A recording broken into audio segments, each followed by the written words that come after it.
Welcome to Coffee Connection with GenLead BelongLab. My name is Neha Sampat. I'm CEO and founder of GenLead BelongLab. At our company, we help organizations create cultures of belonging through consulting, individual coaching, and group coaching, and workshops and training. So Coffee Connection is really about creating a few short minutes in the day for us to connect with you and for us all to create a little space to think about questions that may come up and concepts and initiatives we may want to move forward with. So today I'm going to talk a little bit about imposter syndrome in parenting.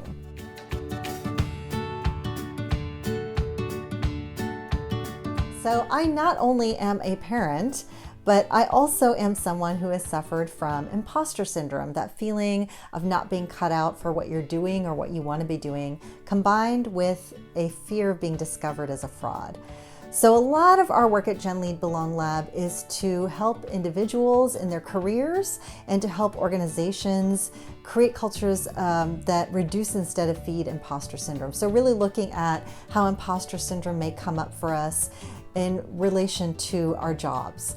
But the truth is that for many of us, imposter syndrome comes up also in our personal lives. Parenting, I think, is an area where we are socialized really to doubt ourselves, unfortunately. So I think there are a lot of things that I think lead to imposter syndrome, that feeling of being out of your league or not being good enough as a parent. There are a number of different causes to that, but two I wanted to describe today are one, social media. So, with social media, we're often showing our best lives. I mean, I will tell you right now, as I'm seeing myself recording this video, I'm already judging myself. I'm like, oh, maybe I should have done this with my hair. And also, I'm recording this video today because I actually, dressed up. Again, like, what are we showing other people about who we are and how we present? And there definitely is a benefit in many ways to showing off that polish and really presenting as polished. But I sometimes do think that we feel more pressured to display ourselves as perfect and display ourselves as highly polished. And it sets up this expectation that we all are supposed to somehow always be put together and always look put together and always speak in a very put together manner. And that's not human. We are imperfect. It doesn't leave room for more of our authentic selves when we constantly feel pressured to put on a face, so to speak, that really is in some ways a mask, and masks our true struggles. So parenting, this happens a lot. So we see it on Facebook, on Instagram. What are we putting out there? What are we posting? We're posting usually the highs of the parenting experience, of the family experience. We're posting with pride, understandably, the first day of school pics. And there needs to be space for that. There needs to be space for celebrating what goes well, as long as there's also space for being honest about what doesn't. And so what happens as parents is we see other people's posts about their amazing vacations and all these programs they're putting their kids in, and oh my goodness, that so-and-so's kid already knows how to ride a two-wheeler. I literally had this thought this morning when I was on Facebook. So-and-so's kid already knows how to ride a two-wheeler, and my kid's a year older and doesn't know how to do that yet. And we start to look at ourselves as less than. We compare ourselves, our children, our parenting skills to those around us. And we're not seeing those other people's struggles necessarily, because we don't usually put our struggles out there on social media, sometimes for good reason. So I think though that really creates a skewed perception, and we start to again measure ourselves up against a very unrealistic ideal, and then we constantly feel like we're falling short, and that really feeds our imposter syndrome. The second reason I think we struggle with imposter syndrome in parenting is because of how parenting skills and the role of parenting is culturally devalued. When we see folks who have taken time away from their normal careers to really focus on their family and caregiving of their children, that's, for many folks, it's frowned upon in a lot of ways. And then they're not seeing the skills that they're having to employ as parents, the skills I'm having to employ as a parent, right when I pick up my kids. Those are not seen as professional skills, when actually, when you think about it, they are in a lot of ways. A lot of the skills I learned after I became a caregiver, and in particular a parent, are skills that have really led to a lot of my professional success.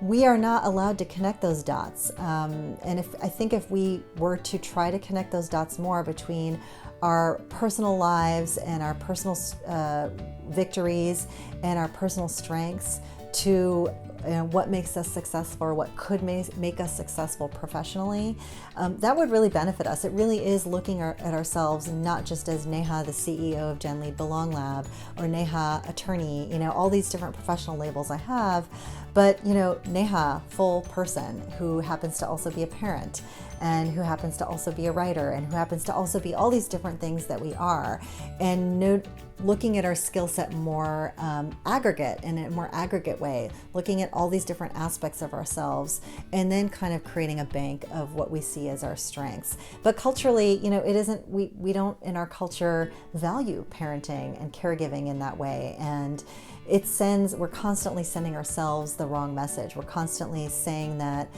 time doesn't require a sophisticated skill set. I want to laugh as I say that, because I think it's one of the hardest jobs in the world.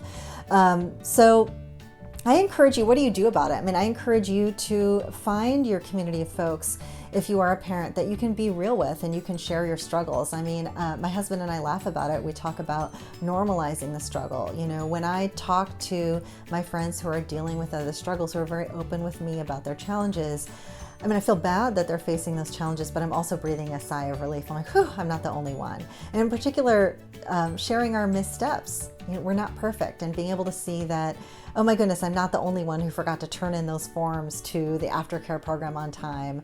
I can offer myself grace, and I can see how, those around me also have foibles and struggles as well in the journey of parenting. Another tip I have is, when you're sharing your wins, or you're talking about the decisions you're making as a parent, to be careful not to overgeneralize them, and to really put them in terms of, this is what we've decided is the decision we're going to take for our family. What I see happening around us, and I'm sure I fall prey to this as well, and I do this as well, is that we talk in absolutes. We say things like, it's really good for young kids to have one parent at home with them when they're young. And so that's what we're going to do, because that's the right thing. That statement has some judgment in it. And instead, there might be a way to say, for us, we think that this is the right choice for our kids and our family. And so that's why we're making that choice. Every family is different. So really creating space for differences. So those are the two tips I have for how to bust imposter syndrome in parenting. And I really appreciate the great question that a member of our community raised that allowed me to kind of muse on that. I'd love to hear your thoughts on that as well. So please feel free to email me at neha@genlead.co.